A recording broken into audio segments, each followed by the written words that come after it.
Okay, we are now going to go to the superintendent's report, which is 11.1. I'm going to turn it over to Dr. Little. And board, this is for information only. There are no votes on this particular portion of the agenda. Thank you very much, Madam Chair. Tonight we had a bit of a German flair to the beginning of our meeting, and thematically along with that, we would like to talk about tonight about Immersion 2.0 and what the future looks like for Immersion. And I don't want to step too much on the presentation, but Lexington District 1 was a leader in immersion in this state and really in the country. And we've had last year, if you recall, our first immersion graduates in French and Spanish, I believe. And as part of that, when you have a program for a fairly long period of time, we wanted to take an opportunity this year to re-envision and reimagine what our immersion program could be. And so Dr. Species and Ms. Haji, I believe, are here tonight to talk about what Immersion 2.0 looks like in Lexington 1. So I'm going to turn it over to these ladies here as they walk us through what we can imagine for our future. Good evening. I'm here to ask you a question tonight and then also to hopefully help you come to the answer. So why immersion in Lexington, South Carolina? Oh, I need to... Sorry. So have you ever tried to do something and had people tell you no? Something that you thought was very important and that you felt very passionate about, and yet someone said, it's too hard, it's too expensive, it's too challenging. But you knew in your heart that it was worth the challenge and it was worth persisting against all of these obstacles. I imagine most of us have felt that way at times in our lives. And that is the story of immersion in Lexington, South Carolina, and Lexington County School District 1. So these are some pictures of some of our kids. When I first heard about immersion when I was in graduate school the first time for my master's in teaching Spanish, and I was surprised, honestly, this was back in 2005, that a public school district in South Carolina was offering such an elite and progressive program at that time. I knew that some elementary Spanish programs, the FLES programs, were getting cut, but here we were doing something very progressive. And what I learned as a Spanish teacher is that, unfortunately, our educational system is not really set up for multilingualism. In fact, there are lots of barriers. It could have to do with curriculum, finding qualified teachers, curriculum that's in French, German, Spanish, Latin, whatever language you're offering for us. It's French, German, Spanish, and Mandarin.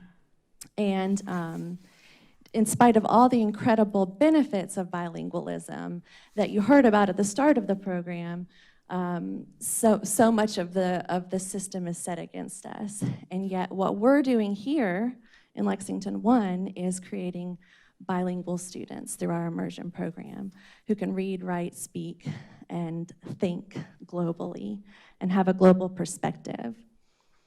So we have a lot to be proud of in spite of all those obstacles. I wanted to share, we had 103 students who earned the Seal of Biliteracy last year. This isn't all of them. They're not all immersion students, but many of them were. And that's double the number of any other district in our state, so we were very proud of that. We also had our very first district-wide summer immersion camp. We had 220 students involved. We ended up with a waiting list. We had all 4 languages, and it was really quite incredible. 52 immersion students received AP credits in world languages last year. And we have study abroad partnerships. These are formal agreements with sister schools in France, 2 in France, 1 in Germany, and 1 in China as well. Then this is with immersion and world language students are allowed to all go, but these were started by immersion teachers. So we also have a lot of data to be proud of in spite of all the obstacles that we mentioned earlier. And so if you look at our state testing scores, you'll see elementary immersion at the top. Our students continue to score as well as or better than students who are not in immersion, even though the state testing is done entirely in English. And so in the math, our students are learning their language, their math in the second language. So we're looking for the green and the blue is what we want to see more of. And so you'll see with immersion, the scores are great. And the same is the case for our middle school immersion in the state testing. You'll see they're scoring as well as or better than their non-immersion peers. So I also have included some language. This is our second standardized testing for second language. So this is Gilbert Elementary, so it would be Spanish, the testing, and you'll see the national average is in green and the Lexington District 1 average is in blue. And I included this because I wanted you to understand they're tested in the reading, writing, listening, and speaking in the language that they're immersed in, so Spanish, French, German, or Chinese. And in order to qualify for the seal of biliteracy as a junior or a senior, students have to have at least a 5. You might notice that in the listening, our kids in 5th grade are already at a 5 majority, and certainly some kids have scored 5s all the way across. And prior to this year, we were not close to the national average, but in the last year, we've made actually huge increases. And I wanted to focus especially on the writing, because you'll notice that in the blue, in many of the areas, not in every single one, obviously, but in many of the areas, we've actually surpassed. If we're not close to meeting, we've surpassed the national average in writing. So that would be in the second language. So it's pretty good. So Dr. Little asked me, as he mentioned to you, to kind of articulate my vision for 2.0 as I stepped into this role. And I shared this with our elementary immersion principals recently, and they're very excited to work together towards growing our immersion program in the following 4 areas. So first, the number of students and retention of students, so keeping them in the program long term. Quality of the program, so that would be the language proficiency and their academic achievement, which you see we're already doing well, but we don't want to rest on that. We want to continue pushing. Access to enrichment opportunities, and by that I mean things like the summer camp and the study abroad and other opportunities that we're trying to offer. And finally, closing the achievement gap for English learners through 2-way immersion. And this is happening primarily in Gilbert.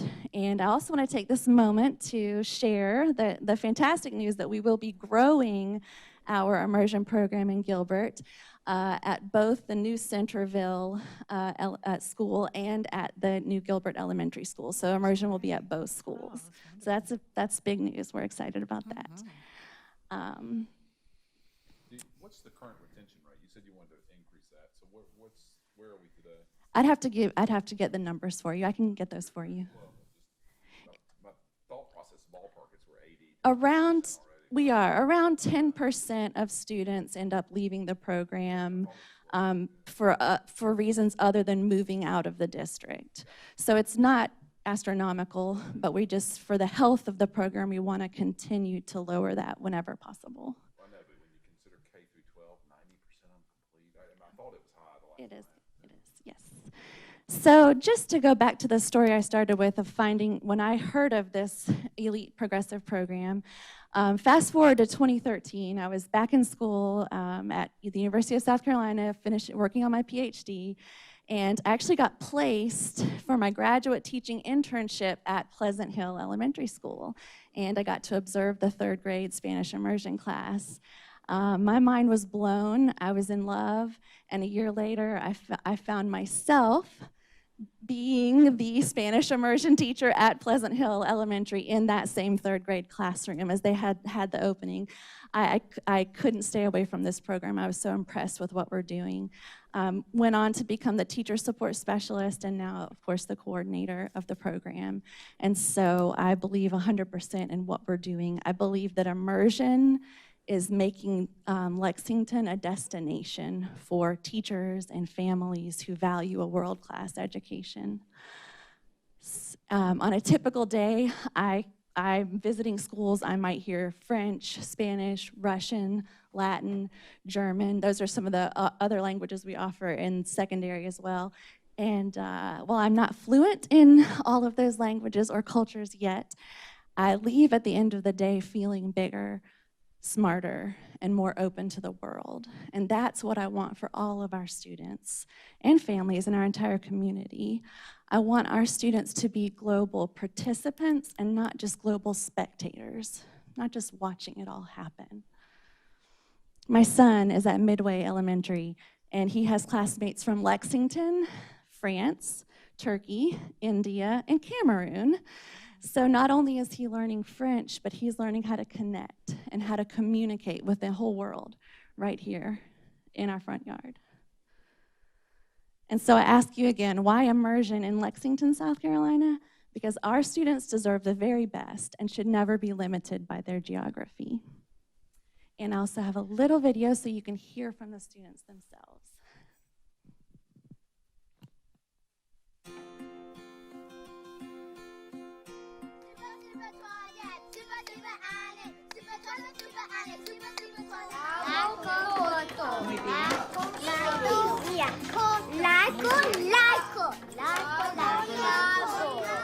Yo pienso que es importante aprender otro idioma porque nos ayuda a comunicarnos y visitar lugares donde hablan ese idioma. Es interesante. Deutsch macht Spaß. Deutsch ist cool.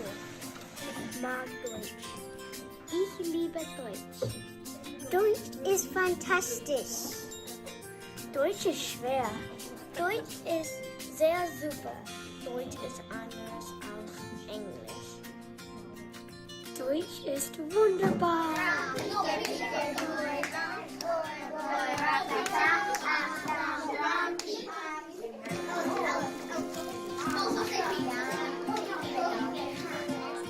Tres porque es igual a 9.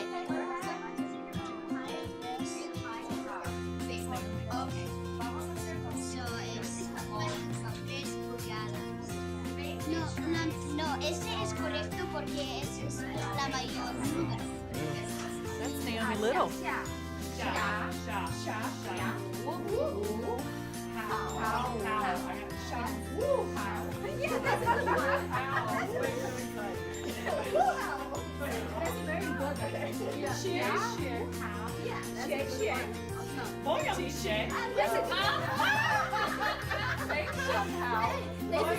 This is interpersonal. Interpersonal speaking. Right now. A mí me gusta en español matemáticas porque no te gusta retos y matemáticas es un buen reto. Tengo mis amigos y estoy con las profesoras y me encanta que las profesoras me enseñen nuevas cosas.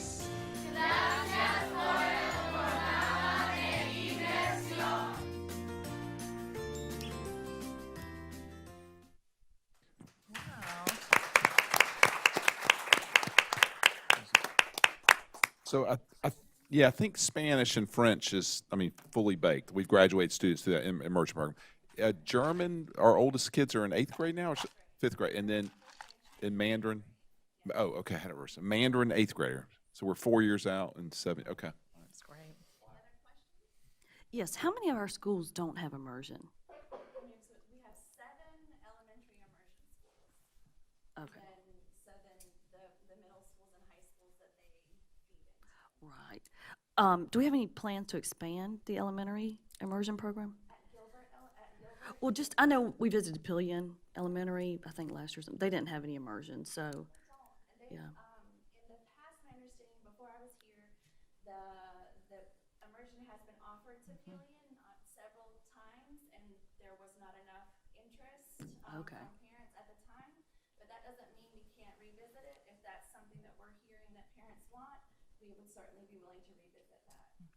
Okay, so that's how that's decided, is just how many parents are interested? Okay, If we can't get enough parents Right. to sign their children up for the program, then it's right, it's pointless, okay. Thank you. And one of the things, while it's not immersion in the same sense of our second languages, but our coding immersion, we've conceptualized like you would like a language immersion in very similar ways. And so that we kind of I sort of think of that as our fifth, of our fifth language in terms of that. But it is very exciting to see our language immersion and as it's growing, and we're going to be giving you some different updates about what we got going on and how we're going to grow the program and what it looks like. So thank you, ladies, very much. That's tremendous work. And both these young ladies are brand new to us in their leadership roles, and so we know that the future is bright for language immersion with their leadership.